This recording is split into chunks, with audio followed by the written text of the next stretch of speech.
ನಮಸ್ಕಾರ. ಪ್ರಾರ್ಥನೆಯೊಂದಿಗೆ ಪ್ರಾರಂಭ ಮಾಡೋಣ. ಅಗಜಾನನ ಪದ್ಮಾರ್ಕಂ ಗಜಾನನಂ ಅಹರ್ನಿಶಂ ಅನೇಕದಂತಂ ಭಕ್ತಾನಾಂ ಏಕದಂತಂ ಉಪಾಸ್ಮಹೆ. ಶ್ರುತಿ ಸ್ಮೃತಿ ಪುರಾಣಾನಾಂ ಆಲಯಂ ಕರುಣಾಲಯಂ ನಮಾಮಿ ಭಗವತ್ಪಾದಂ ಶಂಕರಂ ಲೋಕಶಂಕರಂ. ನಿನ್ನೆಯ ದಿನ 16ನೇ ಶ್ಲೋಕ ನೋಡಿದ್ವಿ, ಪ್ರಾರಂಭ ಮಾಡಿದ್ವಿ 16ನೇ ಶ್ಲೋಕ. ಮತ್ತೆ ಪ್ರಸಂಗ, ಮೂಲ ಶ್ಲೋಕ, ಪ್ರತಿಪದಾರ್ಥ, ಭಾವಾರ್ಥವನ್ನು ಸ್ಥೂಲವಾಗಿ ನೋಡಿ ಮುಂದಕ್ಕೆ ಹೋಗೋಣ. ನವರಸ ಭರಿತ ವಾಣಿಯ ಸಿದ್ಧಿಯ ಮೂಲವಾದ ಭಗವತಿಯ ಅರುಣಾರೂಪದ ಧ್ಯಾನವನ್ನು ಈ 16ನೆಯ ಸೌಂದರ್ಯ ಲಹರಿಯ ಶ್ಲೋಕದಲ್ಲಿ ಆಚಾರ್ಯರು ಹೇಳಿದ್ದಾರೆ. ಪ್ರಸಂಗ: ಶ್ರೀ ಸೌಂದರ್ಯ ಲಹರಿಯ ಈ 16ನೆಯ ಶ್ಲೋಕದಲ್ಲಿ ಜಗನ್ಮಾತೆಯ ಅರುಣವರ್ಣ ಹಾಗೂ ಅರುಣ ನಾಮದ ಆಧಾರದ ಮೇಲೆ ರಜಸ್ಸಿನ ರೂಪದ ಶ್ರೀ ಲಲಿತಾ ತ್ರಿಪುರ ಸುಂದರಿಯ ಶ್ರೀವಿದ್ಯಾ ಮಹಾಮಂತ್ರ ಗತವಾದ ದ್ವಿತೀಯ ಕೂಟವಾದ ಕಾಮರಾಜಕೂಟದ ಧ್ಯಾನದ ಮಹಿಮೆಯನ್ನು ಆಚಾರ್ಯ ಶ್ರೀ ಶಂಕರ ಭಗವತ್ಪಾದರು ವರ್ಣನೆ ಮಾಡುತ್ತಾ, ಕೆಲವು ವಿರಳರಾದ ಸತ್ಪುರುಷರು ಮಾತ್ರ ಭಗವತಿಯನ್ನು ಅರುಣ ವರ್ಣದವಳಾದ ಅರುಣಾ ರೂಪದಲ್ಲಿ ಧ್ಯಾನವನ್ನು ಮಾಡುವರು ಹಾಗೂ ಹೀಗೆ ಧ್ಯಾನವನ್ನು ಮಾಡುವ ಸಾಧಕರು ಯಾವ ರೀತಿಯಲ್ಲಿ ಸಮರ್ಥರಾಗುತ್ತಾರೆ ಎಂದು ಹೇಳಿದ್ದಾರೆ. ಶ್ಲೋಕ: ಕವೀಂದ್ರಾಣಾಂ ಚೇತಃ ಕಮಲವನ ಬಾಲಾ ತಪರುಚಿಂ ಭಜಂತೆ ಯೇ ಸಂತಃ ಕತಿಚಿದರುಣಾಮೇವ ಭವತೀಂ ವಿರಿಂಚಿ ಪ್ರೇಯಸ್ಯಾಸ್ತರುಣತರ ಶೃಂಗಾರಲಹರಿ ಗಭೀರಾಭಿರ್ವಾಗ್ಭಿರ್ವಿದದತಿ ಸತಾಂ ರಂಜನಮಮಿ. ಪ್ರತಿಪದಾರ್ಥ: ಹೇ ಭಗವತಿ, ಕವೀಂದ್ರಾಣಾಂ ಕವಿವರೇಣ್ಯರ ಚೇತಃ ಕಮಲವನ ಬಾಲಾ ತಪರುಚಿಂ ಮನಸ್ಸು ಎನ್ನುವ ಪದ್ಮದ ಉದ್ಯಾನಕ್ಕೆ ಎಳೆ ಬಿಸಿಲ ಕಾಂತಿಯಂತೆ ಅರುಣಾಮೇವ ನಸುಗೆಂಪಾಗಿರುವ ಭವತೀಂ ನಿನ್ನನ್ನು ಕತಿಚಿತ್ ಯೇ ಸಂತಹ ಯಾವ ಕೆಲವು ಸಜ್ಜನರು ಭಜಂತೆ ಆರಾಧಿಸುತ್ತಾರೋ ಅಥವಾ ಭಜಿಸುತ್ತಾರೋ ಅಮಿ ಈ ಸಜ್ಜನರು ವಿರಿಂಚಿ ಪ್ರೇಯಸ್ಯಾಹ ಬ್ರಹ್ಮನ ಪತ್ನಿಯಾದ ಸರಸ್ವತಿಯ ತರುಣತರ ಶೃಂಗಾರ ಲಹರಿ ನವಯೌವನದ ಶೃಂಗಾರ ರಸಗಳಿಂದ ಗಭೀರಾಭಿಹಿ ಗಂಭೀರವಾದ ವಾಗ್ಭಿಹಿ ಮಾತುಗಳಿಂದ ಅರ್ಥಾತ್ ವಾಕ್ ವಿಲಾಸಗಳಿಂದ ಸತಾಂ ಸಹೃದಯರಿಗೆ ರಂಜನಂ ಮನೋರಂಜನೆಯನ್ನು ವಿದದತಿ ಉಂಟು ಮಾಡುತ್ತಾರೆ. ಭಾವಾರ್ಥ: ಕವೀಂದ್ರರ ಚಿತ್ತರೂಪಿ ಕಮಲವನವನ್ನು ಅರಳಿಸುವ ಸಲುವಾಗಿ ಉದಯ ಸಮಯದ ಅರುಣಕಾಂತಿಯ ಸಮಾನವಾದ ಅರ್ಥಾತ್ ಎಳೆ ಬಿಸಿಲ ನಸುಗೆಂಪು ವರ್ಣದ ಕಾಂತಿಯುಳ್ಳ ಅರುಣಾಳಾದ ನಿನ್ನನ್ನು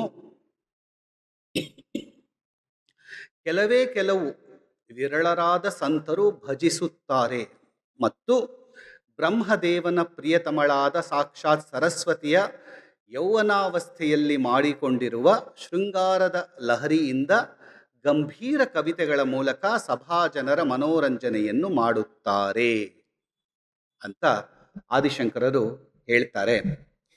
ಈ ಶ್ಲೋಕದ ಅಂತರಾರ್ಥವನ್ನು ಅರ್ಥ ಮಾಡಿಕೊಳ್ಳೋಣ. ಕಳೆದ ಸೌಂದರ್ಯ ಲಹರಿಯ 15ನೇ ಶ್ಲೋಕದಲ್ಲಿ ಇಲ್ಲಿ ನಾವು ಸಾರಸ್ವತ ಪ್ರಯೋಗ ಎನ್ನುವ 3 ಶ್ಲೋಕಗಳನ್ನು 15, 16, 17 ಶ್ಲೋಕಗಳನ್ನು ನಾವು ಅನುಸಂಧಾನ ಮಾಡ್ತಾ ಇದ್ದೀವಿ. ಸೌಂದರ್ಯ ಲಹರಿಯ 15ನೆಯ ಶ್ಲೋಕದಲ್ಲಿ ಶರಜ್ಯೋತ್ಸ್ನಾಂ ಶುದ್ಧಾಂ ಹಾಗೂ ಶಶಿಯುತ ಜಟಾಜೂಟ ಮಕುಟಾಂ ಎನ್ನುವ 2 ಪದಗಳಿಂದ ವರದ ಹಾಗೂ ಅಭಯದ ಭಗವತಿಯ ಒಂದು ಅಭಿನಯ, ಮಾಲಾ ಹಾಗೂ ಪುಸ್ತಕ ಸಹಿತವಾದ ಭಗವತಿಯ ಐಚ್ಛಿಕ ರೂಪದ ಧ್ಯಾನವನ್ನು ಹಾಗೂ ಸರಸ್ವತಿಯ ಶುಭ್ರವಾದ ಬಿಳಿಯ ಬಣ್ಣದವಳೆಂದು, ಸರಸ್ವತಿಯು ಶುಭ್ರವಾದ ಬಿಳಿಯ ಬಣ್ಣದವಳೆಂದು ಸತ್ವಗುಣದ ಪರಾಕಾಷ್ಠತೆಯನ್ನು ಇಷ್ಟಪಡುವವರು ಈ ರೀತಿಯಲ್ಲಿ ಸರಸ್ವತಿಯ ರೂಪದಿಂದ ಭಗವತಿಯನ್ನು ಆರಾಧನೆ ಮಾಡುತ್ತಾರೆ. ಇಂತಹವರು ಶುದ್ಧ ವೇದಾಂತದ ಹಾದಿಯನ್ನು ತುಳಿದವರಾಗಿರುತ್ತಾರೆ. ಮಧುಕ್ಷೀರದ್ರಾಕ್ಷ ಮಧುರಿ ಮಧುರೀಣಾ ಫಣಿತಯ ಎನ್ನುವ ಪದಗಳಿಂದ ಈ ಶ್ಲೋಕವು ಸಾತ್ವಿಕ ಕವಿತೆಯ ಕಡೆ ಸಂಕೇತವನ್ನು ನೀಡುತ್ತದೆ. ಇದು 15ನೇ ಶ್ಲೋಕ. ಪ್ರಸ್ತುತ ಈ 16ನೇ ಶ್ಲೋಕದಲ್ಲಿ ಜಗನ್ಮಾತೆಯ ಅರುಣವರ್ಣ ಹಾಗೂ ಅರುಣ ಎನ್ನುವ ನಾಮದ ಆಧಾರದ ಮೇಲೆ ರಜಸ್ಸಿನ ರೂಪದ ಶ್ರೀ ಲಲಿತಾ ತ್ರಿಪುರ ಸುಂದರಿಯ ಶ್ರೀವಿದ್ಯಾ ಮಹಾಮಂತ್ರಗತವಾದ ದ್ವಿತೀಯ ಕೂಟವಾದ ಕಾಮರಾಜ ಕೂಟದ ಧ್ಯಾನದ ಮಹಿಮೆಯನ್ನು ಆಚಾರ್ಯ ಶ್ರೀ ಶಂಕರ ಭಗವತ್ಪಾದರು ವರ್ಣನೆ ಮಾಡುತ್ತಾ, ಕೆಲವೇ ವಿರಳರಾದ ಸತ್ಪುರುಷರು ಮಾತ್ರ ಭಗವತಿಯನ್ನು ಅರುಣವರ್ಣದವಳಾದ ಅರುಣಾ ರೂಪದಲ್ಲಿ ಧ್ಯಾನವನ್ನು ಮಾಡುವರು ಹಾಗೂ ಹೀಗೆ ಧ್ಯಾನವನ್ನು ಮಾಡುವ ಸಾಧಕರು ಯಾವ ರೀತಿಯಲ್ಲಿ ಸಮರ್ಥರಾಗುತ್ತಾರೆ ಎಂದು ಹೇಳಿದ್ದಾರೆ. ಈ ಶ್ಲೋಕದಲ್ಲಿ ಶ್ರೀವಿದ್ಯೆಯ ಕೂಟವಾದ ಕಾಮರಾಜ ಕೂಟ ಅರ್ಥಾತ್ ಹ ಸ ಕ ಹ ಲ ಹ್ರೀಂ ಎನ್ನುವ 2ನೇ ಕೂಟದ 6 ಅಕ್ಷರಗಳು ಇರುವ ಕಾಮರಾಜ ಕೂಟದ ದೇವಿಯ ಇಚ್ಛಾಶಕ್ತಿಯ ರೂಪದ ಧ್ಯಾನವನ್ನು ರಹಸ್ಯ ರೀತಿಯಲ್ಲಿ ಆಚಾರ್ಯ ಶ್ರೀ ಶಂಕರ ಭಗವತ್ಪಾದರು ದಯಪಾಲಿಸಿದ್ದಾರೆ. ಈ ಶ್ಲೋಕದಲ್ಲಿ ಅರುಣ ಎನ್ನುವ ಪದವನ್ನು ಉಪಯೋಗಿಸಿದ್ದಾರೆ. ಪ್ರೇಯಸ್ಯಾಸ್ತರುಣತರ ಶೃಂಗಾರಲಹರಿ ಎನ್ನುವ ಪದಗಳನ್ನು ಉಪಯೋಗಿಸಿ ಭಗವತಿಯ ರಜೋಗುಣದ ಸಂಕೇತವನ್ನು ಕೊಟ್ಟಿದ್ದಾರೆ ಹಾಗೂ ಶೃಂಗಾರ ರಸದಿಂದ ಪರಿಪೂರ್ಣವಾದ ಕವಿತೆಯ ಕಡೆ ಸಂಕೇತವನ್ನು ನೀಡಿದ್ದಾರೆ. ಆದರೆ ಇಂತಹ ಶೃಂಗಾರ ರಸದಿಂದ ಪರಿಪೂರ್ಣವಾದ ಕವಿತೆಯ ಉಪಯೋಗವು ಕೇವಲ ಮನೋರಂಜನೆಗೆ ಮಾತ್ರ ಸಲ್ಲುತ್ತದಾ ಅಥವಾ ಇದರಿಂದ ಯಾವುದಾದರೂ ಉಪಯೋಗವಿದೆಯೇ ಅಂತ ನೋಡಿದಾಗ, ಕವಿಗಳು ಶೃಂಗಾರ ರಸಪೂರ್ಣವಾದ ಕವಿತೆಗಳನ್ನು ನಾವು ಎಲ್ಲಿ ನೋಡ್ತೀವಿ? ಗೀತಗೋವಿಂದ ನೋಡಿದಾಗ ನಮಗೆ ಕೃಷ್ಣನಿಗೆ ಸಲ್ಲುವ ಒಂದು ಶೃಂಗಾರ ರಸಪೂರ್ಣವಾದ ಕವಿತೆ ಅದನ್ನು ಕಾಣ್ತೀವಿ. ಹಾಗೆ ಸಾಮಾನ್ಯವಾಗಿ ಕೃಷ್ಣನಿಗೆ ಸಲ್ಲುವ ಯಾವುದೇ ಒಂದು ಕವಿತೆಯನ್ನು ರಾಧೆಯ ಒಂದು ದೃಷ್ಟಿಯಿಂದ ನೋಡಿದಾಗ ಅದು ಶೃಂಗಾರ ರಸದಿಂದ ಕೂಡಿದ್ದರೂ ಕೂಡ ಅಲ್ಲಿ ಶೃಂಗಾರ ಭಾವವು ಒಂದು ದಾಸ್ಯ ಭಾವಕ್ಕೆ ಬಂದು ನಿಲ್ಲುತ್ತೆ. ಈ ದಾಸ್ಯ ಭಾವವು ಬಂದಾಗ ಆ ಭಕ್ತನು ತನ್ನನ್ನು ತಾನು ಭಕ್ತನಾಗಿರಲಿ ಅಥವಾ ಭಕ್ತೆಯಾಗಿರಲಿ, ಚೈತನ್ಯ ಮಹಾಪ್ರಭುವಾಗಿರಬಹುದು, ಮೀರಾ ಆಗಿರಬಹುದು, ಕಬೀರ್ ಆಗಿರಬಹುದು, ಯಾರಾಗಿದ್ದರೂ ಅವರು ಒಂದು ಕಡೆ ಶೃಂಗಾರ ರಸದಿಂದ ಪ್ರಾರಂಭ ಮಾಡಿದ್ದರೂ ಕಡೆಗೆ ಅದು ಭಕ್ತಿ ರಸಪೂರ್ಣವಾಗಿ ದಾಸ್ಯ ಭಾವಕ್ಕೆ ಬಂದು ನಿಲ್ಲುತ್ತದೆ. ಈ ದೃಷ್ಟಿಯನ್ನು ಮನಸ್ಸಿನಲ್ಲಿ ಇಟ್ಟುಕೊಂಡು ಶೃಂಗಾರ ರಸಭರಿತವಾದ ಕಾವ್ಯವನ್ನು ಭಗವತಿಗೆ ರಚನೆ ಮಾಡಿದರೆ ಒಂದು ದಾಸ್ಯ ಭಾವದ ಪರಾಕಾಷ್ಠೆಯಲ್ಲಿ ನಿಂತರೂ ಕೂಡ ಇದು ಕಡೆಗೆ ಅಹಂ ಬ್ರಹ್ಮಾಸ್ಮಿ ಎನ್ನುವ ಅದ್ವೈತದ ಪರಾಕಾಷ್ಠೆಗೆ ಬಂದು ನಿಲ್ಲುವುದು ಸಹಜವಾಗೇ ಇರುತ್ತೆ. ಈ ದೃಷ್ಟಿಯಿಂದ ನಾವು ಈ ಶೃಂಗಾರ ಲಹರಿ ಎನ್ನುವ ಪದವನ್ನು ಅನುಸಂಧಾನ ಮಾಡಬೇಕು. ಕವಿಗಳು ಶುದ್ಧ ವೇದಾಂತಿಗಳಾಗಿದ್ದರೆ ಜನರನ್ನು ರಂಜಿಸುವುದಕ್ಕಾಗಿ ಭಾವರಸಗಳನ್ನು ಉಣಬಡಿಸಲು ಆಗುವುದಿಲ್ಲ. ಅಂದರೆ ಕವಿಯು ಶುದ್ಧ ವೇದಾಂತಿಯಾಗಿದ್ದರೆ ವೇದಾಂತದಲ್ಲಿ ಶೃಂಗಾರ ರಸ ಭಾವವು ಸಿಗುವುದು ಕಷ್ಟ. ಆ ಕವಿಯು ವೇದಾಂತಿಯಾಗಿದ್ದ ಪಕ್ಷದಲ್ಲಿ ಅವನಿಗೆ ಶೃಂಗಾರ ರಸಪೂರ್ಣವಾದ ಯಾವ ಕವಿತೆಯನ್ನು ರಚಿಸಲು ಸಾಧ್ಯ ಎನ್ನುವ ಕಾರಣದಿಂದ ಕವಿಗಳ ಉಪಾಸನೆಗೆ ಅನುಕೂಲವಾಗಿ ರಜೋಗುಣವೂ ಕೂಡ ಕವಿಗಳಿಗೆ ಬೇಕು. ಶುದ್ಧ ವೇದಾಂತವು ಮಾತ್ರ ಇದ್ದರೆ ಸಾಲದು, ಅದರ ಜೊತೆ ನವರಸಭರಿತವಾದ ಕಾವ್ಯಶಕ್ತಿಯೂ ಬರಬೇಕು ಅವರಿಗೆ ಎನ್ನುವ ಕಾರಣದಿಂದ ತಾಯಿಯ ಆರಾಧನೆಗೆ ಅನುಕೂಲವಾಗುವ ಹಾಗೆ ರಜೋಗುಣ ಸಂಪನ್ನವಾದ ಕವಿತಾಶಕ್ತಿಯೂ ಬರಬೇಕು, ಅದೂ ಕೂಡ ಮುಖ್ಯ ಎನ್ನುವ ಕಾರಣದಿಂದ ಆಚಾರ್ಯ ಶಂಕರ ಭಗವತ್ಪಾದರು ಈ 16ನೇ ಶ್ಲೋಕವನ್ನು ರಜೋಗುಣ ಸಂಪನ್ನವಾದ ಕವಿತಾಶಕ್ತಿಯು ಆ ಸಾಧಕನಿಗೆ ಬರಲಿ, ಹಾಗೂ ಹಾಗೆ ಬಂದ ಕವಿತಾಶಕ್ತಿಯನ್ನು ಇಟ್ಟುಕೊಂಡು ಜನರ ಮನರಂಜನೆಗೆ ಕಾವ್ಯವನ್ನು ಬರೆಯುವುದಕ್ಕಲ್ಲ, ತಾಯಿಯ ಒಂದು ಸೌಂದರ್ಯದ ಪರಾಕಾಷ್ಠೆಯನ್ನು ವಿವರಿಸುವುದಕ್ಕೆ ಇಂತಹ ಶೃಂಗಾರ ಭರಿತವಾದ ನವರಸ ಭರಿತವಾದ ಕವಿತಾಶಕ್ತಿಯು ಸಿಗಲಿ ಎನ್ನುವ ಒಂದು ಮನಸ್ಸನ್ನು ಇಟ್ಟುಕೊಂಡು ಆಚಾರ್ಯ ಶಂಕರ ಭಗವತ್ಪಾದರು ಈ ಶ್ಲೋಕವನ್ನು ರಚಿಸಿದ್ದಾರೆ. ಇಲ್ಲಿ ತಾಯಿಯನ್ನು ಅರುಣಾರೂಪದ ಧ್ಯಾನ ಮಾಡಿದಾಗ ಸಾಧಕನು ಕವಿಯಾಗಿ ವಾಗ್ಮಿಯಾಗಿ ಸಭಿಕರನ್ನು ರಂಜಿಸುವ ಸಿದ್ಧಿಯನ್ನು ಪಡೆಯುತ್ತಾನೆ ಎಂದು ಹೇಳಿದ್ದಾರೆ. ಒಂದು ಅರುಣೋದಯದ ದೃಷ್ಟಾಂತವನ್ನು ಅಲಂಕಾರ ರೂಪದಿಂದ ಆಚಾರ್ಯ ಶಂಕರ ಭಗವತ್ಪಾದರು ಈ ಶ್ಲೋಕದಲ್ಲಿ ಕಲ್ಪಿಸಿದ್ದಾರೆ. ಅರುಣ ಎಂದರೆ ಅವನು ಸೂರ್ಯನ ಸಾರಥಿ. ಅನುರೂಹು ಎಂದು ಅವನಿಗೆ ಇನ್ನೊಂದು ಹೆಸರು. ಇದರ ಅರ್ಥ ಅವನು ಕಾಲಿಲ್ಲದವನು. ಅರುಣನಿಗೆ ಕಾಲುಗಳಿಲ್ಲ, ಅವನು ವಿನತೆಯ ಮಗ. ಸೂರ್ಯೋದಯಕ್ಕೆ ಮೊದಲು ಅರುಣೋದಯ ಆಗುತ್ತದೆ.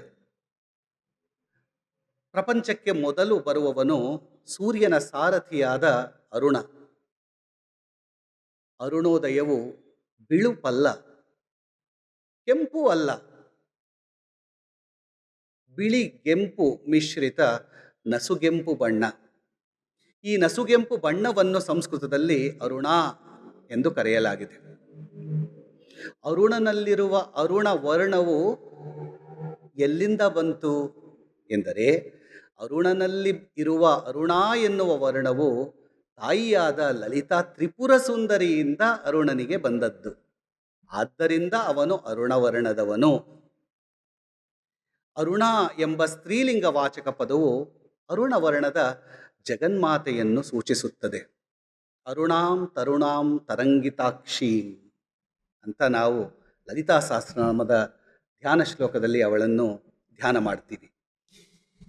ಈ ಶ್ಲೋಕದಿಂದ ಮೊದಲುಗೊಂಡು ಇನ್ನು ಕೆಲವು ಸೌಂದರ್ಯ ಲಹರಿಯ ಶ್ಲೋಕಗಳಲ್ಲಿ ತಾಯಿಯನ್ನು ಅರುಣವರ್ಣದವಳು ಅಂತ ನೋಡ್ಕೊಂಡು ಹೋಗ್ತೀವಿ. ಆದ್ದರಿಂದ ಭಗವತಿಯನ್ನು ತಾವು ಅರುಣವರ್ಣದವಳು ಎಂದು ನಾವು ಭಾವಿಸಿದರೆ ತುಂಬ ಸಂತೋಷ. ಅರುಣವರ್ಣದ ಧ್ಯಾನ ತುಂಬ ಪ್ರಶಸ್ತವಾಗಿರುತ್ತದೆ. ತರುಣತರ ಶೃಂಗಾರ ಲಹರಿ ಗಭೀರಾಭಿಹಿ ಎನ್ನುವ ಪದನ ಉಪಯೋಗಿಸಿದ್ದಾರೆ.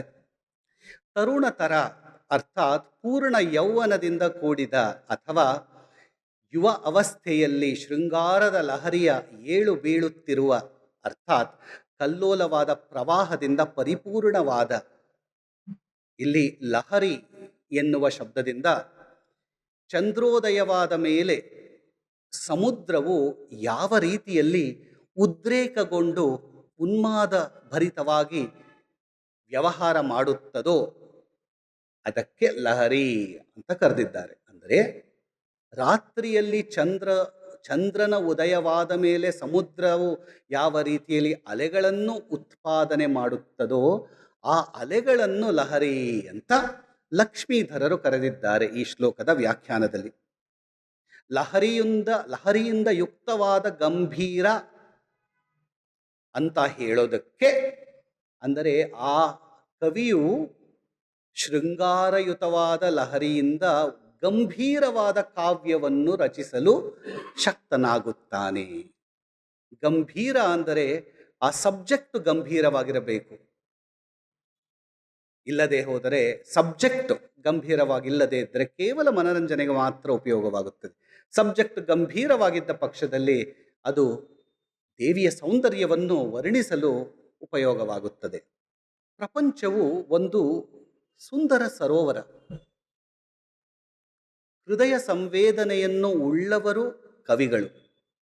ಹೃದಯ ಸಂವೇದನೆ ಇಲ್ಲದಿದ್ದರೆ ಅವರು ಕವಿಗಳು ಅಂತ ಅನ್ನಿಸ್ಕೊಳ್ಳೋದಿಲ್ಲ. ಒಳಗಡೆ ಸಂವೇದನೆ ಇರಬೇಕು. ಕವಿಯ ಹೃದಯವು ಕಮಲದ ಮೊಗ್ಗಿನಂತಹ ಮನಸ್ಸು ಇರುವುದು. ಈ ಕಮಲದ ಮೊಗ್ಗಿನಂತಹ ಮನಸ್ಸುಳ್ಳ ಕವಿಗಳಿಗೆ ತಮ್ಮ ಮನಸ್ಸನ್ನು ಅರಳಿಸುವ ಸಾಮರ್ಥ್ಯವೂ ಇರಬೇಕು. ಇಲ್ಲದಿದ್ದರೆ, ಆ ಮನಸ್ಸು ಅರಳದಿದ್ದರೆ ಕವಿತ್ವವು ಬರುವುದಿಲ್ಲ. ಅದು ಒಂದು ಮಾತು. ಆದರೆ ಈ ಕಮಲವು ಅರಳಬೇಕಾದರೆ ಅದು ಅರುಣನ ನಸುಗೆಂಪು ಬಣ್ಣವನ್ನು ಕಂಡಾಗ ಅರಳುತ್ತದೆ ಎನ್ನುವ ಒಂದು ಕವಿವಾಕ್ಯವನ್ನು ಇಟ್ಟುಕೊಂಡು ಆದಿಶಂಕರರು ಹೇಳ್ತಾ ಇದ್ದಾರೆ. ಕವಿಗಳ ಕಮಲದ ಮೊಗ್ಗಿನಂತಹ ಮನಸ್ಸು ಅರುಣವರ್ಣವು ಇರುವ ದೇವಿಯನ್ನು ಧ್ಯಾನಿಸಿದರೆ ಅವರ ಕಮಲದ ಮೊಗ್ಗಿನಂತಹ ಮನಸ್ಸು ಅರಳುತ್ತದೆ. ಅಂದರೆ ಲೌಕಿಕವಾಗಿ ನೋಡಿದ್ರೆ, ಸೂರ್ಯನ ಬೆಳಕು ಬೀಳುವ ಕ್ಷಣದಲ್ಲಿ ಕಮಲವು ಅರಳುತ್ತದೆ. ಅಂದರೆ ಅರುಣನು ಬಂದಾಗ ಸರೋವರದಲ್ಲಿರುವ ಕಮಲದ ಮೊಗ್ಗು ಅರಳುತ್ತದೆ. ಹಾಗೆಯೇ ಕವಿಗಳ ಕಮಲವೆನ್ನುವ ಮನಸ್ಸಿನ ಮೊಗ್ಗು ಕೂಡ ಅರುಣ ಎನ್ನುವ ದೇವಿಯ ದರ್ಶನದಿಂದ, ಧ್ಯಾನದಿಂದ ಅರಳುತ್ತದೆ ಎನ್ನುವುದು ಈ ಶ್ಲೋಕದ ಭಾವಾರ್ಥ. ಈ ಅರುಣ ಎನ್ನುವ ಬೆಳಕಿನ ಮೂಲಕ ದೇವಿಯ ಒಂದು ನಸುಗೆಂಪಾಗಿರುವ, ಇದು ಪ್ರಖರತೆ ಇಲ್ಲ, ಅರುಣವರ್ಣ, ಇದು ತುಂಬ ಪ್ರಶಾಂತವಾಗಿರುವ ಒಂದು ಬಣ್ಣ. ಈ ಅರುಣ ಎನ್ನುವ ಬಣ್ಣವು ಕವಿಗಳ ಮನಸ್ಸಿಗೆ, ಅರ್ಥಾತ್ ಅವರ ಹೃದಯಕ್ಕೆ ತಾಕಿದಾಗ ಅವರ ಮನಸ್ಸು ಎನ್ನುವ ಕಮಲವು ಅರಳುತ್ತದೆ ಎಂದು ಆಚಾರ್ಯರು ಹೇಳುತ್ತಾ, ತಾಯೇ, ನಿನ್ನನ್ನು ಈ ಅರುಣವರ್ಣದ ರೂಪದಲ್ಲಿ ಶಾರದೆಯಾಗಿ ಆರಾಧನೆ ಮಾಡಿದಾಗ ಈ ಕವಿಗಳಿಗೆ ವಾಕ್ಶಕ್ತಿಯು ಬರುತ್ತದೆ. ಶೃಂಗಾರದ ನವರಸಗಳನ್ನು ಇಟ್ಟುಕೊಂಡು ವರ್ಣಿಸಿ ಹೇಳುವ ವಿಶೇಷ ಶಕ್ತಿಯು ಹಾಗೂ ಅದಕ್ಕೆ ಬೇಕಾಗುವ ವೈಖರಿಗಳು ಇಂತಹ ಕವಿಗಳಿಗೆ ವಶವಾಗುವುದು ಸಾಧ್ಯ. ಹೀಗಾಗಿ ಇಂತಹ ಕವಿಗಳು ಸಹೃದಯರ ಮನಸ್ಸಿನ ಲೋಕವನ್ನು ಗೆಲ್ಲುವರು. ತಾಯಿಯನ್ನು ಅರುಣಾರೂಪದಲ್ಲಿ ಧ್ಯಾನ ಮಾಡಬೇಕಾದ ಪಕ್ಷದಲ್ಲಿ ಅವಳಿಗೆ 8 ಕೈಗಳು ಇವೆ ಎಂದು ಭಾವಿಸಬೇಕು. ಜೊತೆಗೆ ಆಕೆಯು 3 ಕಣ್ಣುಳ್ಳವಳು, ಅಮೃತದ ಸಾಗರದಲ್ಲಿ ತಾಯಿಯು ಆಡುತ್ತಿರುವಳು ಎಂದು ಭಾವಿಸಿ ಧ್ಯಾನ ಮಾಡಬೇಕು ಎಂದು ವಾಮಕೇಶ್ವರ ತಂತ್ರವು ಹೇಳುತ್ತದೆ. ಇಲ್ಲಿಗೆ 16ನೇ ಶ್ಲೋಕದ ಒಂದು ಅನುಸಂಧಾನ ಮುಗಿಯಿತು. 15, 16, 17 ಶ್ಲೋಕಗಳು ಚಿಕ್ಕವು, ದೊಡ್ಡದಲ್ಲ. ಆದ್ದರಿಂದ ಸುಲಭವಾಗಿ ನಾವು ಇದನ್ನು ಮುಂದೆ ತೆಗೆದುಕೊಂಡು ಹೋಗಬಹುದು. ಆದರೆ ಈ 3 ಶ್ಲೋಕಗಳು ತುಂಬ ಪವರ್ಫುಲ್. ಎಸ್ಪೆಷಲಿ 15ನೇ ಶ್ಲೋಕ, 16 ಶ್ಲೋಕ ಎರಡೂ ಕೂಡ ತುಂಬ ಪವರ್ಫುಲ್ ಆಗಿದೆ. ಈಗ 17ನೇ ಶ್ಲೋಕಕ್ಕೆ ಹೋಗೋಣ. ಈ 17ನೇ ಶ್ಲೋಕ ಏನು ಹೇಳ್ತಾ ಇದೆ? ಕವಿತಾ ಸಾಮರ್ಥ್ಯದ ಮೂಲವಾದ ಜಗನ್ಮಾತೆಯ ಕರುಣೆಯಿಂದ ಸಾಧಕರಿಗೆ ಕಾವ್ಯಕರ್ತೃತ್ವದ ಸಿದ್ಧಿಯು ಬರುತ್ತದೆ ಅಂತ ಹೇಳ್ತಾರೆ. ಪ್ರಸಂಗ ನೋಡೋಣ. ಸೌಂದರ್ಯ ಲಹರಿಯ ಈ 17ನೆಯ ಶ್ಲೋಕದಲ್ಲಿ ಸಾರಸ್ವತ ಸೌಭಾಗ್ಯ ಪ್ರಾಪ್ತಿಯ ವಿಷಯವನ್ನು ಹೇಳುತ್ತಾ ತಮಸ್ಸಿನ ರೂಪದ ಶ್ರೀ ಲಲಿತಾ ತ್ರಿಪುರ ಸುಂದರಿಯ ಶ್ರೀವಿದ್ಯಾ ಮಹಾಮಂತ್ರಗತವಾದ ತೃತೀಯ ಕೂಟದ ಶಕ್ತಿಕೂಟದ ಧ್ಯಾನದ ಮಹಿಮೆಯನ್ನು ಸಂಕೇತಾತ್ಮಕವಾಗಿ ವರ್ಣಿಸುತ್ತಾ ಸಾಧಕರಿಂದ ಭಗವತಿ ಅರುಣಾಳ ವಶಿನಿ ಆದಿ ವಾಗ್ದೇವತೆಯರ ಜೊತೆಗೆ ಧ್ಯಾನವನ್ನು ಮಾಡುವ ಮಹಿಮೆಯನ್ನು ಹೇಳುತ್ತಾ, ಈ ರೀತಿಯಲ್ಲಿ ಭಗವತಿಯನ್ನು ಧ್ಯಾನ ಮಾಡುವ ಸಾಧಕರು ಮಧುರ ಕಾವ್ಯಗಳ ರಚನೆಕಾರರಾಗುತ್ತಾರೆ ಎಂದು ಆಚಾರ್ಯರು ಹೇಳಿದ್ದಾರೆ.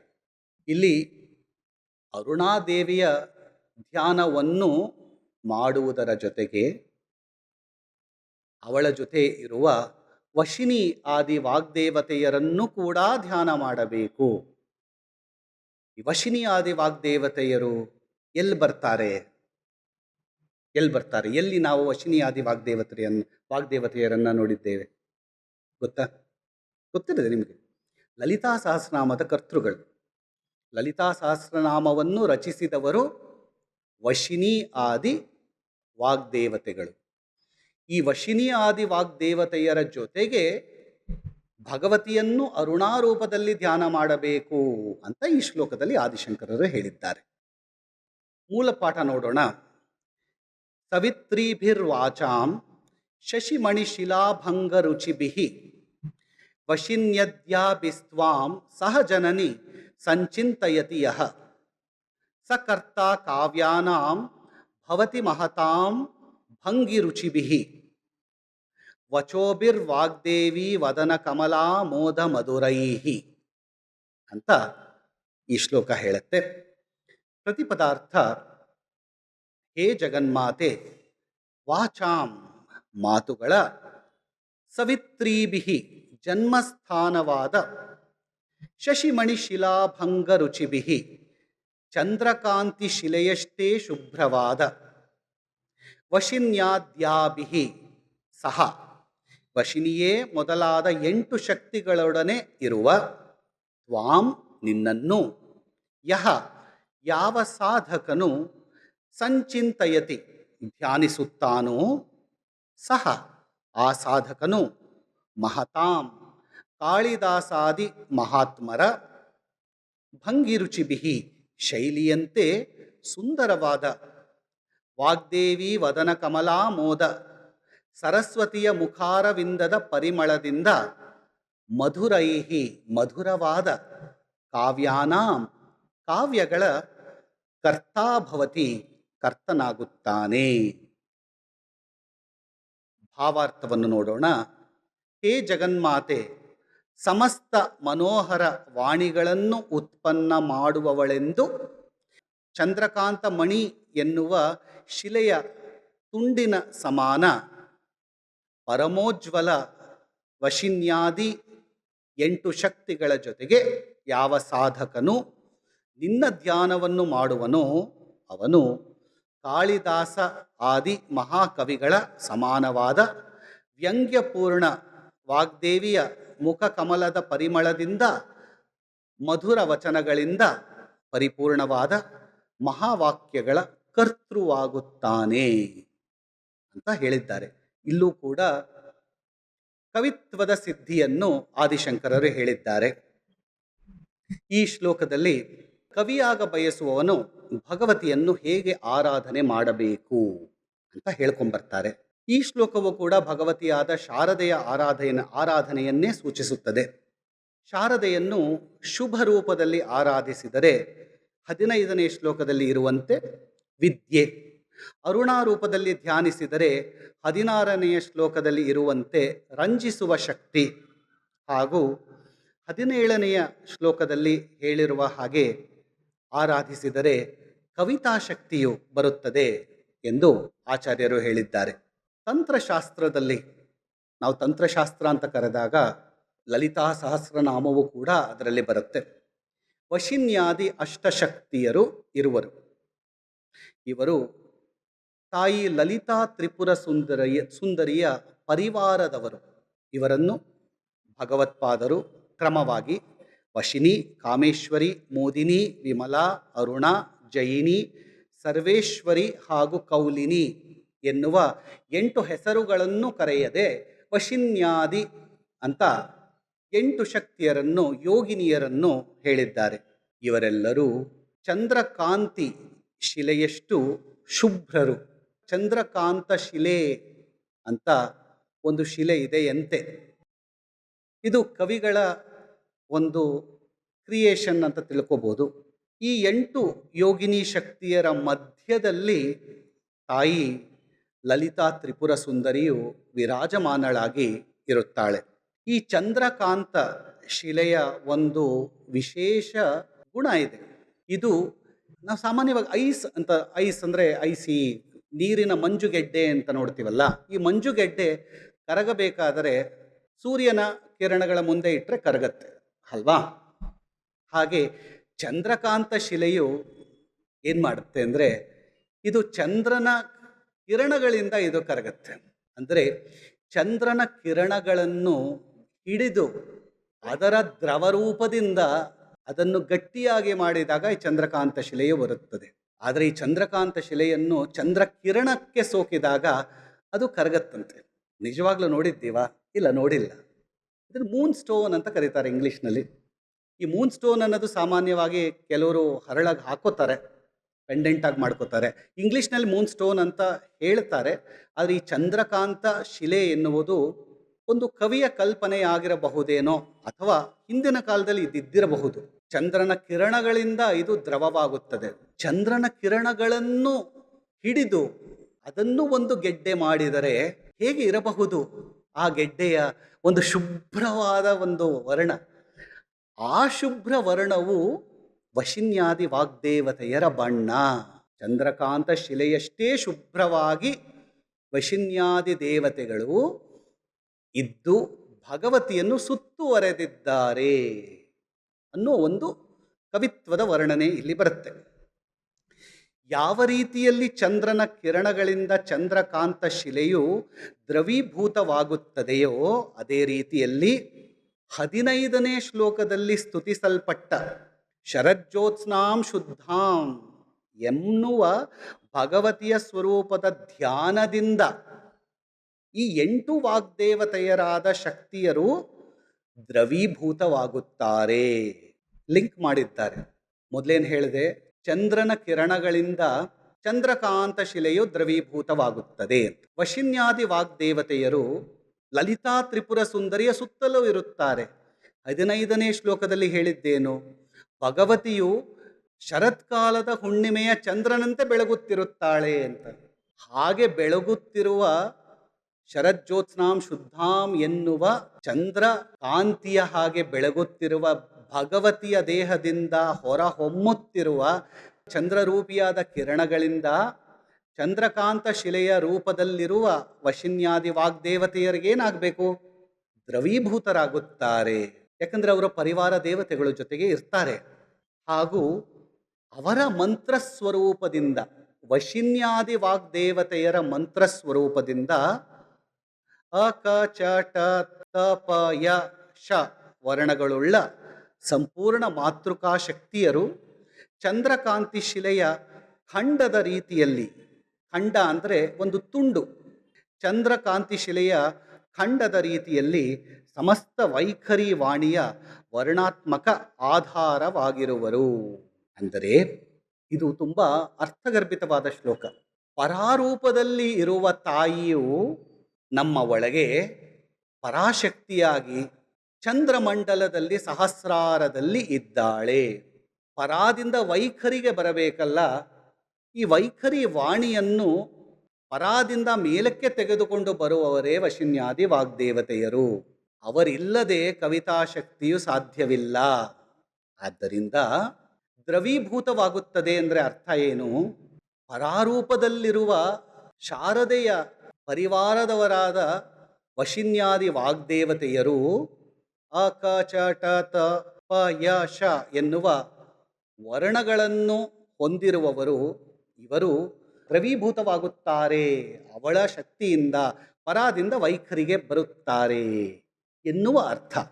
ಅಂದರೆ ಭಗವತಿಯನ್ನು ಧ್ಯಾನ ಮಾಡಬೇಕು ಹಾಗೂ ಅವಳ ಸುತ್ತ ಇರುವ ವಶಿನ್ಯಾದಿ ವಾಗ್ದೇವತೆಯರನ್ನು ಧ್ಯಾನ ಮಾಡಬೇಕು. ಆಗಲೇ ವ್ಯಂಜನ ಪೂರ್ಣವಾದ ಎಲ್ಲ ಅಕ್ಷರಗಳ ಮಾತೃಕೆಯರು ಆ ಸಾಧಕನ ವಶವಾಗುತ್ತಾರೆ.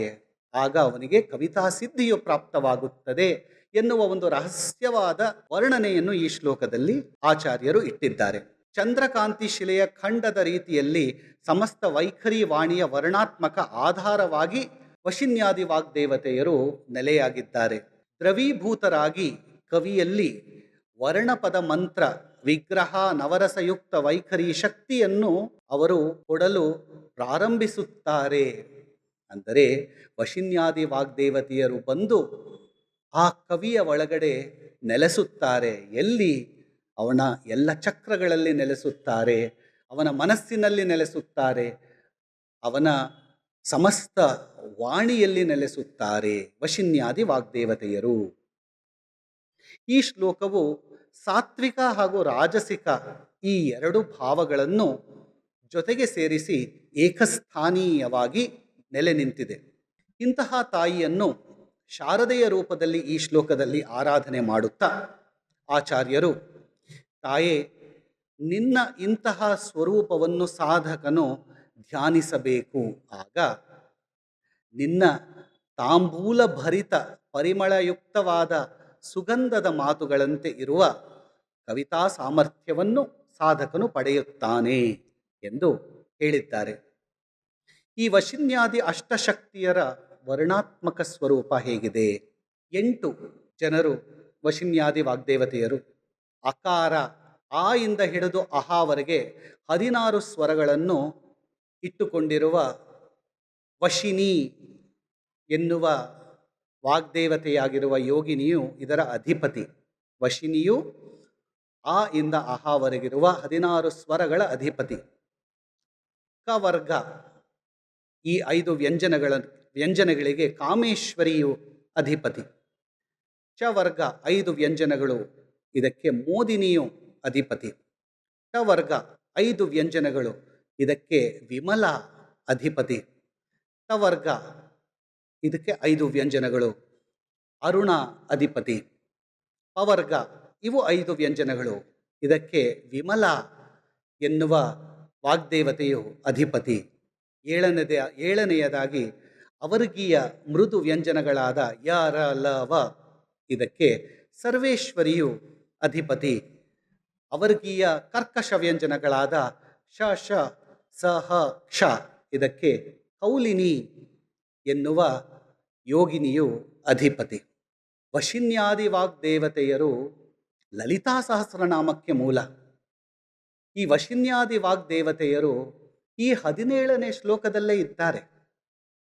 ಅಂದರೆ ಸೌಂದರ್ಯ ಲಹರಿಯ ಒಂದು ಶ್ಲೋಕವಾದ 17ನೇ ಶ್ಲೋಕದ ಮೂಲವೇ ಲಲಿತಾ ಸಹಸ್ರನಾಮದ ಮೂಲವೂ ಆಗಿದೆ. ಲಲಿತಾ ಸಹಸ್ರನಾಮದ ಜೊತೆ ಈ 17ನೇ ಶ್ಲೋಕದ ಅನುಸಂಧಾನ ಮಾಡಿದರೆ ಈ ದೇವತೆಯರು ನಮಗೆ ಸಿಗುತ್ತಾರೆ ಎನ್ನುವುದರಲ್ಲಿ ಸಂಶಯವಿಲ್ಲ. ಎಂದರೆ ಲಲಿತಾ ಸಹಸ್ರನಾಮ, ಸೌಂದರ್ಯ ಲಹರಿ ಎಲ್ಲದರ ಮೂಲ ಒಂದೇ. ಎರಡನ್ನು ಬೇರೆ ಬೇರೆಯಾಗಿ ನೋಡೋ ಅಗತ್ಯ ಇಲ್ಲ.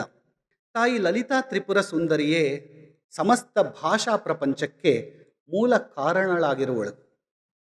ವರ್ಣಗಳೇ ಭಾಷೆಯ ಮೂಲ. ಈ ವರ್ಣಮಾಲೆಯ ಅಧಿಪತಿಯರು ಈ 8 ವಶಿನ್ಯಾದಿ ವಾಗ್ದೇವತೆಯರು.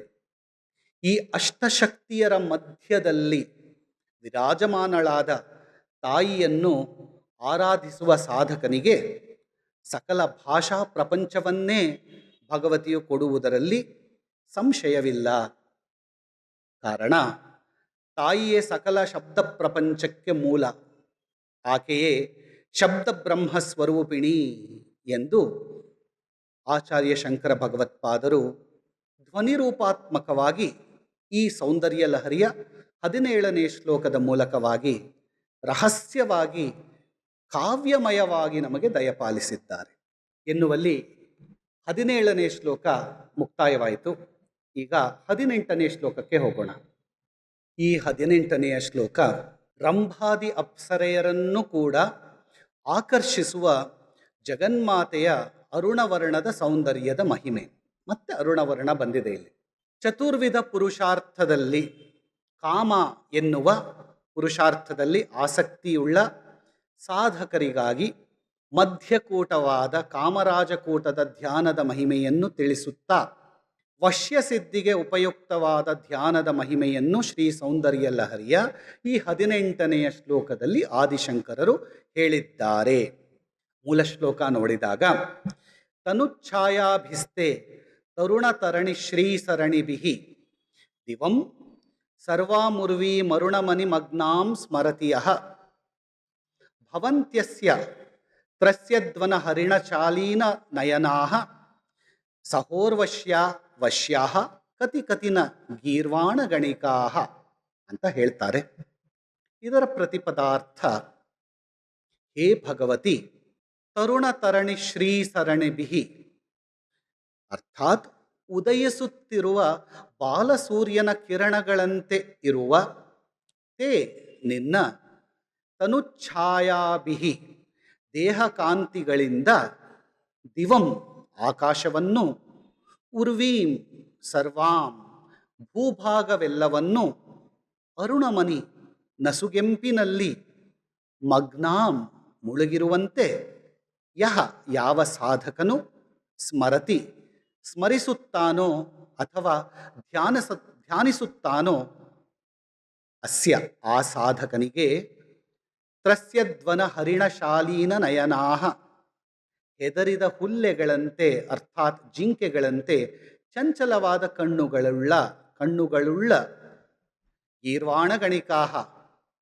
ಅರ್ಥಾತ್ ರಂಭಾದಿ ಅಪ್ಸರೆಯರು ಊರ್ವಶ್ಯಾ ಸಹ ಊರ್ವಶಿಯ ಜೊತೆಗೆ ಕತಿ ಕತಿ ಎಷ್ಟೆಷ್ಟು ಜನರು ವಶ್ಯಾ ನ ಭವಂತಿ ವಶರಾಗುವುದಿಲ್ಲ. ಆದಿಶಂಕರರು ಭಾವಾರ್ಥವನ್ನು ಹೇಳುತ್ತಾ ಈ ಶ್ಲೋಕದ ಅಂತರಾರ್ಥವನ್ನು ಹೀಗೆ ನೋಡಬಹುದು. ಹೇ ಭಗವತಿ, ಬಾಲಸೂರ್ಯನ ಸಮಾನವಾದ ಶೋಭೆಯ ಸೌಭಾಗ್ಯದಿಂದ ನಿನ್ನ ಶರೀರದ ಕಾಂತಿಯಿಂದ ಉತ್ಪನ್ನವಾದ ಅರುಣಿಮಾನಲ್ಲಿ ನಿಮಗ್ನನಾದ ಸ್ವರ್ಗಲೋಕ ಹಾಗೂ ಭೂಲೋಕದ ಯಾವ ಸಾಧಕನು ಸ್ಮರಣೆಯನ್ನು ಮಾಡುವನೋ ಆ ಸಾಧಕನ ಮನದಲ್ಲಿ ಸ್ವಚ್ಛಂದಕಾರಿ ಹರಿಣಗಳ ಭಯಭೀತ ನೇತ್ರಗಳ ಸಮಾನವಾದ ಚಂಚಲ ನೇತ್ರಗಳುಳ್ಳ ಊರ್ವಶಿಯ ಜೊತೆಗಿರುವ ಸಮಸ್ತ ದೇವಾಂಗನೆಯರು ವಶದಲ್ಲಿ ಬರುವರು. ಈ ಶ್ಲೋಕವು ಬಾಹ್ಯ ರೂಪದಲ್ಲಿ ಅಧಿಭೌತಿಕವಾಗಿ ನೋಡಿದಾಗ ಒಂದು ವಶೀಕರಣ ವಿದ್ಯೆ ಎನ್ನುವ ಹಾಗೆ ಕಾಣುತ್ತೆ. ಒಳಗೆ ಹೋಗಿ ನೋಡೋಣ. ಕಾಮನೆಯನ್ನು ಇಟ್ಟುಕೊಂಡು ಮನಸ್ಸಿನಲ್ಲಿ ಧ್ಯಾನ ಮಾಡಬೇಕಾದಲ್ಲಿ ತಾಯಿಯನ್ನು ಈ ಬಣ್ಣದಲ್ಲಿ ಧ್ಯಾನ ಮಾಡಬೇಕು ಅಂತ ಭಗವತ್ಪಾದರು ಹೇಳಿದ್ದಾರೆ. ಧರ್ಮ, ಅರ್ಥ, ಕಾಮ, ಮೋಕ್ಷ ಎನ್ನುವ ಚತುರ್ವಿಧ ಪುರುಷಾರ್ಥಗಳು ನಮ್ಮಲ್ಲಿ ಇವೆ. ಆದರೆ ಈ ಕಾಮ ಎನ್ನುವುದು ಲೌಕಿಕ ಕಾಮವಾಗಿದ್ದರೆ ಅದೇ ಬೇರೆ ಅರ್ಥ ಬರುತ್ತೆ. ಅದಲ್ಲದೆ ಲೋಕ ಕಲ್ಯಾಣಕ್ಕೆ ನಾನು ಲೋಕ ಕಲ್ಯಾಣವೇ ನನ್ನ ಕಾಮ, ನನ್ನ ಕಾಮನೆ ಎನ್ನುವ ಅರ್ಥದಲ್ಲಿ ಯೋಚನೆ ಮಾಡಿದಾಗ ಕಾಮನೆಗೆ ಬೇರೆ ಅರ್ಥವೇ ಬರುತ್ತೆ. ಕಾಮನೆಯನ್ನು ಮನಸ್ಸಿನಲ್ಲಿ ಇಟ್ಟುಕೊಂಡು ಧ್ಯಾನ ಮಾಡಬೇಕಾದಲ್ಲಿ ತಾಯಿಯನ್ನು ಈ ಬಣ್ಣದಲ್ಲಿ ಧ್ಯಾನಿಸಬೇಕು ಎಂದು ಭಗವತ್ಪಾದರು ಹೇಳುತ್ತಾರೆ. ಲೌಕಿಕವಾಗಿ ನನಗೆ ಕಾಮನೆಯಿಂದ ಧ್ಯಾನ ಮಾಡಿದರೆ ಸೌಂದರ್ಯ ಲಹರಿ ಬೇಕಾಗಿಲ್ಲ. ಅದಕ್ಕೆ ಬೇರೆ ಬೇರೆ ರೀತಿಯ ತಂತ್ರ ಮಾರ್ಗಗಳಿವೆ. ಸೌಂದರ್ಯ ಲಹರಿಯೇ ಬೇಕಾಗಿದ್ದರೆ ಇದು ಪಾರಮಾರ್ಥಿಕ ಕಾಮನೆ ಇರಬೇಕು. ತಾಯಿಯ ಮೈಬಣ್ಣವು ಸೂರ್ಯನ ಬೆಳಕಿನ ಕಿರಣದಂತೆ ನಸುಗೆಂಪಾಗಿ ಇದೆ. ಈ ದೇಹದಿಂದ ಈ ತಾಯಿಯ ನಸುಗೆಂಪಾದ ಸೂರ್ಯನ ಬೆಳಕಿನಂತೆ ಇರುವ ದೇಹದಿಂದ ಹೊರಸೂಸುವ ಈ ಬಾಲ ಸೂರ್ಯನ ಕಿರಣಗಳು ಜಗತ್ತನ್ನು ಅರ್ಥಾತ್ ಸ್ವರ್ಗವನ್ನು ಹಾಗೂ ಭೂಲೋಕವನ್ನು ವ್ಯಾಪಿಸಿ ನಿಂತಿವೆ. ಈ ಬ್ರಹ್ಮಾಂಡವನ್ನೇ ಮುಚ್ಚಿದೆ ಎಂದು ಭಾವನೆ ಮಾಡಿ ಭಗವತಿಯನ್ನು ಧ್ಯಾನ ಮಾಡಬೇಕು. ಅರ್ಥಾತ್ ತಾಯಿಯ ದೇಹದಿಂದ ಹೊರಡುತ್ತಿರುವ ನಸುಗೆಂಪಾಗಿರುವ ಸೂರ್ಯನ ಕಿರಣ ಎನ್ನುವ ಪ್ರಕಾಶಮಾನವಾದ ತೇಜಸ್ಸು ಈ ಬ್ರಹ್ಮಾಂಡವನ್ನೇ ಆವರಿಸಿದೆ ಎಂದು ಭಾವನೆ ಮಾಡಿ ಯಾವ ಸಾಧಕನು ತಾಯಿಯನ್ನು ಧ್ಯಾನ ಮಾಡುತ್ತಾನೋ ಅಂತಹ ಸಾಧಕನಿಗೆ ದೇವಲೋಕದ ದಿವ್ಯ ಕನ್ಯೆಯರು ಕೂಡ ಅಧೀನರಾಗುತ್ತಾರೆ ಎನ್ನುವ ಒಂದು ಉದಾಹರಣೆಯನ್ನು ಕೊಟ್ಟು ಆದಿಶಂಕರರು ಕಾವ್ಯಮಯವಾಗಿ ಈ ಶ್ಲೋಕವನ್ನು ರಚನೆ ಮಾಡಿದ್ದಾರೆ. ಹೀಗೆ ಅರ್ಥ ಮಾಡ್ಕೋಬೇಕು ಈ ಶ್ಲೋಕನ. ಬ್ರಹ್ಮಾಂಡವನ್ನೇ ವ್ಯಾಪಿಸಿರುವ ಅರುಣವರ್ಣವು ತಾಯಿಯ ವರ್ಣವೇ ಅಂತ ಧ್ಯಾನ ಮಾಡಬೇಕು. ನಮಗೆ ಬ್ರಹ್ಮಾಂಡ ಅಂದರೆ ಯಾವುದು? ನಮ್ಮ ಕಣ್ಣಿಗೆ ಗೋಚರಿಸುವುದು ನಮ್ಮ ಆಕಾಶ. ಕಣ್ಣು ಬಿಟ್ಟರೆ ಕಾಣುವುದು ಆಕಾಶವಲ್ಲವೇ? ಅದು ಲೌಕಿಕವಾಗಿ ಅರುಣ ಆ ಥರ ಕಾಣಿಸುತ್ತೆ. ಅರುಣವರ್ಣ ಬೆಳಗ್ಗೆ ಎದ್ದ ತಕ್ಷಣ ಅರುಣವರ್ಣ ಕಾಣಿಸುತ್ತೆ. ಕಣ್ಣು ಮುಚ್ಚಿಕೊಂಡಾಗ ಧ್ಯಾನ ಮಾಡಬೇಕಾದರೆ ನಮ್ಮಲ್ಲಿ ಕತ್ತಲಿರುತ್ತಲ್ಲ ಒಳಗಡೆ, ಕಣ್ಣು ಮುಚ್ಚಿದಾಗ ಕತ್ತಲೆ, ಬೆಳಕೆಲ್ಲಿರುತ್ತೆ? ಅರುಣವರ್ಣದವಳಾದ ಭಗವತಿಯು ನನ್ನ ಒಳಗಿನ ಬ್ರಹ್ಮಾಂಡವನ್ನು ಬೆಳಗುತ್ತಿದ್ದಾಳೆ. ಅದಕ್ಕೆ ಅವಳನ್ನ ಅರುಣಾಂ ತರಂಗಿತಾಕ್ಷೀಂ ಅಂತ ಹೇಳುವುದರ ಅರ್ಥವೇ ಈ ಶ್ಲೋಕ. ಹೀಗೆ ಅವಳನ್ನು ಮನಸ್ಸಿನಲ್ಲಿ ಕಣ್ಣು ಮುಚ್ಚಿ ಅರುಣವರ್ಣದವಳಾದ ಭಗವತಿಯು ನನ್ನ ಒಳಗಿನ ಬ್ರಹ್ಮಾಂಡವನ್ನೆಲ್ಲ ವ್ಯಾಪಿಸಿದ್ದಾಳೆ ಎಂದು ಧ್ಯಾನ ಮಾಡಿದಾಗ ಅಂತಹ ಸಾಧಕನಿಗೆ ಎಲ್ಲರನ್ನೂ ಆಕರ್ಷಿಸುವ ಶಕ್ತಿ ಬರುತ್ತದೆ. ಯಾಕೆ ಆಕರ್ಷಿಸಬೇಕು? ಲೌಕಿಕವಾಗಿ ಅವನು ಕಾಮನೆಗೆ ಮಾಡುತ್ತಿಲ್ಲವಲ್ಲ, ಪಾರಮಾರ್ಥಿಕವಾದ ಕಾಮನೆಗೆ ಅಂತಹ ಸಾಧಕನು ಈ ರೀತಿಯ ಧ್ಯಾನವನ್ನು ಮಾಡಿದಾಗ ಅವನು ಆಕರ್ಷಿಸುವ ಜನರು ಯಾರು? ಸಾಧಕರು. ಬೇರೆ ಎಲ್ಲ ದೇವಿ ಸಾಧಕರನ್ನು ಕೂಡ ಅವನು ಆಕರ್ಷಿಸಬಲ್ಲವನಾಗುತ್ತಾನೆ. ಅಂತಹ ಸಾಧಕರು ಅವನ ಹಿಂದೆ ಹಿಂದೆ ಓಡುತ್ತಾರೆ. ದೇವಲೋಕದ ಸ್ತ್ರೀಯರೇನು ಮಹಾ ಎಂದು ಹೇಳುವುದಕ್ಕೆ ಈ ಶ್ಲೋಕದ ಈ ರೀತಿ ಕಾವ್ಯಮಯವಾಗಿ ಈ ಶ್ಲೋಕವನ್ನು ಹೇಳಿದ್ದಾರೆ. ಈ ಶ್ಲೋಕದಲ್ಲಿ ಜ್ಞಾನಿಯ ದಿವ್ಯ ದೃಷ್ಟಿಯ ವರ್ಣನೆ ಇದೆ. ಈ ಜ್ಞಾನಿಯ ದಿವ್ಯ ದೃಷ್ಟಿಯು ಸಕಲ ವಿಶ್ವವನ್ನು ಬ್ರಹ್ಮಮಯವೆಂದು ನೋಡುವ ಧ್ವನಿಯು ಇಲ್ಲಿ ಇದೆ. ಅರ್ಥಾತ್ ಒಬ್ಬ ವೇದಾಂತಿಯಾದ ಜ್ಞಾನಿಯು ಸಕಲ ವಿಶ್ವವು ಬ್ರಹ್ಮಮಯ ಅಂತ ನೋಡ್ತಾನೆ.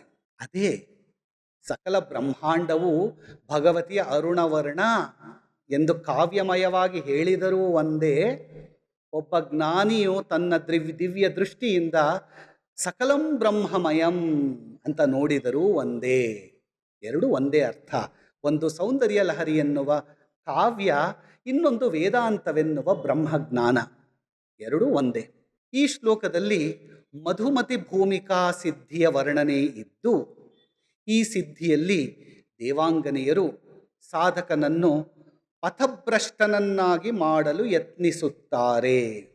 ಇದು ಸ್ವಲ್ಪ ಒಳಗೆ ಹೋಗ್ತಾ ಇದೆ. ಅಂದರೆ ಈ ಶ್ಲೋಕದಲ್ಲಿ ಅಪ್ಸರೆಯರು ಎಂದು ಆದಿಶಂಕರರು ಸಂಕೇತಿಸುವುದರ ಮೂಲಕ ಶಕ್ತಿಯರನ್ನು ಸಂಕೇತ ಮಾಡಿದ್ದಾರೆ. ಮೇಲೆ ಹೇಳಿದ ರೀತಿಯಲ್ಲಿ ಧ್ಯಾನ ಮಾಡುವಂತಹ ಸಾಧಕರಿಗೆ ಹಾಗೂ ಯೋಗಿಗಳಿಗೆ ದಿವ್ಯ ಶಕ್ತಿಯರ ಸಾಕ್ಷಾತ್ಕಾರವೂ ಆಗುತ್ತದೆ. ಇದರ ವರ್ಣನೆಯನ್ನು ಯೋಗದರ್ಶನದ 51ನೆಯ ಸೂತ್ರದಲ್ಲಿ ಹೇಳಲಾಗಿದೆ. ಅದರಲ್ಲಿ ಇವರನ್ನು ಸ್ಥಾನೀಯ ದೇವತೆಗಳು ಎಂದು ಕರೆಯಲಾಗಿದೆ. ಇಲ್ಲಿ ಈ ಅನುಭವವು ಯೋಗಿಗಳಿಗೆ ಋತಂಬರ ಪ್ರಜ್ಞೆಯು ಉದಯವಾದ ಮೇಲೆ ಮಧುಮತಿ ಭೂಮಿಕೆಯಲ್ಲಿ ಸಿಗುವುದು. ಇದು ಶುದ್ಧ ಸತ್ವಗುಣ ಪ್ರಧಾನವಾದ ಭೂಮಿ. ಇಲ್ಲಿ ಶಕ್ತಿಯ ಪ್ರಕಾಶವು ಸರ್ವತ್ರವಾಗಿ ದೃಷ್ಟಿಗೋಚರವಾಗತೊಡಗುತ್ತದೆ. ಯಾಕಿದನ್ನು ಹೇಳ್ತಾ ಇದ್ದೀನಿ? ಇಂತಹ ಯೋಗಿಗಳ ಭೂಮಿ ಹಾಗೂ ಆಕಾಶವು, ಅಂದರೆ ಇಂತಹ ಯೋಗಿಗಳ ಭೂಮಿ ಹಾಗೂ ಆಕಾಶ ಅಂದರೆ ಇಂತಹ ಯೋಗಿಗಳ ಜ್ಞಾನ ದೃಷ್ಟಿ ಹಾಗೂ ಲೌಕಿಕ ದೃಷ್ಟಿ ಎರಡೂ ಕೂಡ ಸರ್ವತ್ರವಾಗಿ ಭಗವತಿಯ ಅರುಣ ಕಾಂತಿಯ ಛಾಯೆಯಲ್ಲಿ ನೆಲೆಯಾಗಿರುವಂತೆ ಕಾಣತೊಡಗುತ್ತಾರೆ. ಅಂದರೆ ಇಂತಹ ಅತ್ಯಂತ ಜ್ಞಾನಿಗಳಾದ ಋತಂಬರ ಪ್ರಜ್ಞೆ ಅಂದರೆ ಎನ್ಲೈಟನ್ಡ್ ಸೋಲ್ಸ್ ಅಂತ ತಿಳ್ಕೋಬೇಕು. ಎನ್ಲೈಟನ್ಮೆಂಟ್ ಆಗಿ ಜೀವನ್ಮುಕ್ತರಾಗುವಂತಹ ಸಾಧಕ ಯೋಗಿಗಳು ಒಂದು ರೀತಿಯ ಅರುಣವರ್ಣದ ಕಾಂತಿಯಿಂದ ಹೊಳೆಯುತ್ತಿರುವಂತೆ ಹೊಳೆಯುತ್ತಿರುತ್ತಾರೆ.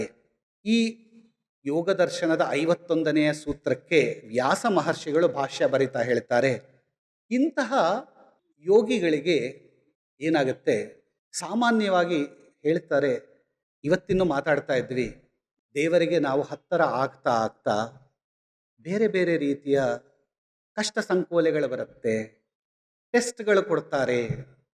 ನಮ್ಮೊಬ್ಬರಿಗೆ ಅಲ್ಲ, ಯೋಗಿಗಳಿಗೂ ಕೂಡ ಇದು ಅನ್ವಯವಾಗತ್ತೆ. ರಾಮಕೃಷ್ಣ ಪರಮಹಂಸರಿಗೂ ಕೂಡ, ಅವರೂ ಕೂಡ ಕಷ್ಟಪಟ್ಟಿದ್ದರು ದೈಹಿಕವಾಗಿ. ಎಲ್ಲರಿಗೂ ಬೇರೆ ಬೇರೆ ರೀತಿಯ ಕಷ್ಟಗಳು ಬಂದು ಒದಗುತ್ತದೆ. ಹಾಗೆ ಈ ಋತಂಬರ ಪ್ರಜ್ಞೆಯ ನಲ್ಲಿ ಇರುವ ಯೋಗಿಗಳಿಗೂ ಕೂಡ ಕಷ್ಟಗಳು ಬರುತ್ತೆ. ಈ ಕಷ್ಟಗಳನ್ನು ಆ ಕಷ್ಟಗಳ ಸಲುವಾಗಿಯೇ ಅನೇಕ ಸ್ಥಾನೀಯ ದೇವತೆಗಳು ಇರುತ್ತಾರೆ. ಆ ಸ್ಥಾನೀಯ ದೇವತೆಗಳು ಈ ಯೋಗಿಗಳಿಗೆ ಆಕರ್ಷಿತರಾಗಿ ಬರುತ್ತಾರೆ. ಯಾಕೆಂದರೆ ಯೋಗಿಗಳು ದೇವಿಯ ರೀತಿಯಲ್ಲಿಯೇ ದಿವ್ಯರಾಗಿ ಕಾಣಿಸತೊಡಗುತ್ತಾರೆ. ಅದನ್ನು ಈ ಶ್ಲೋಕದಲ್ಲಿ ಹೇಳಿದ್ದಾರೆ.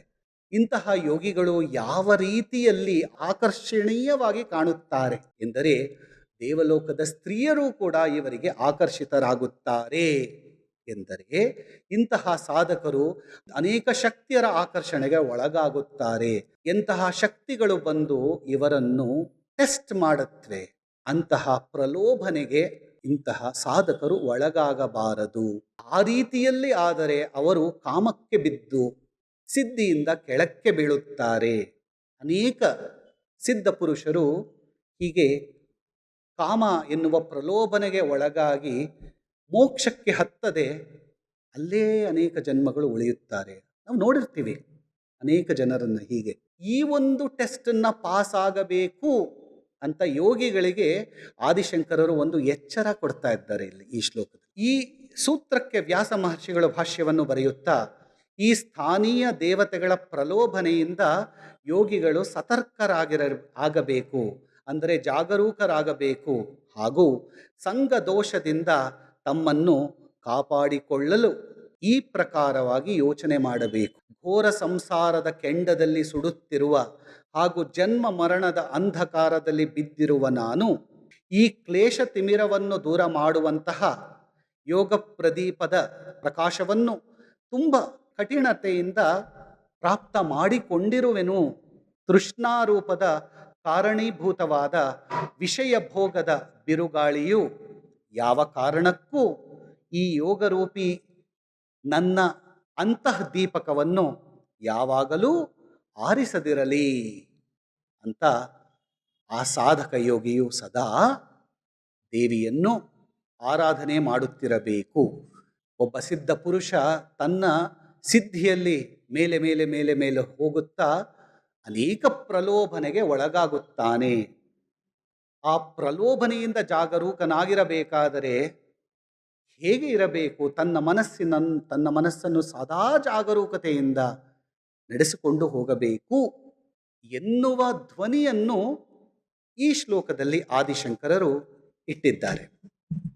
ಇಲ್ಲಿಗೆ 18 ಶ್ಲೋಕಗಳು ಮುಗಿಯಿತು. ನಾಳೆ ದಿನ 19ನೇ ಶ್ಲೋಕನ ತಗೊಳ್ಳೋಣ. ನಮಸ್ಕಾರ.